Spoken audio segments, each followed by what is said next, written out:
Hey everyone, welcome to Module 3. This tends to be a favorite amongst the classes because we're talking about time management. It's not always something that we're taught how to do. We don't know how to manage our time. We're not taught how to do this. We just kind of figure it out and fit things in. And what we're doing isn't always necessarily the best. So this week is exciting because we can look at new strategies and employ them and see if what we're doing can be improved upon.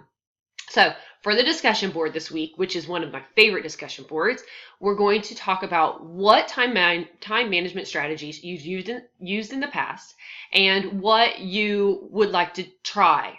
All right, what has worked for you in the past? What hasn't worked for you in the past? And what can you change? So let's look at that. Take suggestions from the book, take suggestions from your classmates, and let's hear about it.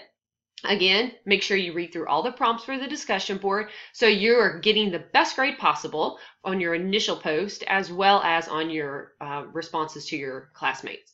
So the discussion board is one assignment that is due this week. The other, just like last week, is the Learn Smart activity. I hope now everybody's familiar with that. And so once again, it takes 30 to 45 minutes to complete those. Sometimes it goes quicker if you do the reading and make sure you study a little bit. This week, you will also see that there is one non-graded assignment.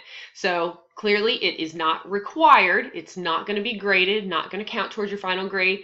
However, it is highly recommended that you finish it because it will just help reinforce what we're discussing this week. So as always, I will start grading and everything will be done by Wednesday. I'll send you out an email or an announcement rather. If you have signed up for notifications, then you'll get the email. But I will post up an announcement. Same thing, you go to course menu and down to grades and you'll be able to see your grade. If you want to check your Learn Smart grade, those are automatically graded. So as soon as you finish it, you should be able to move over to Brightspace and see your grade there. That is it for this week, and I look forward to seeing your discussion boards. Have a great one.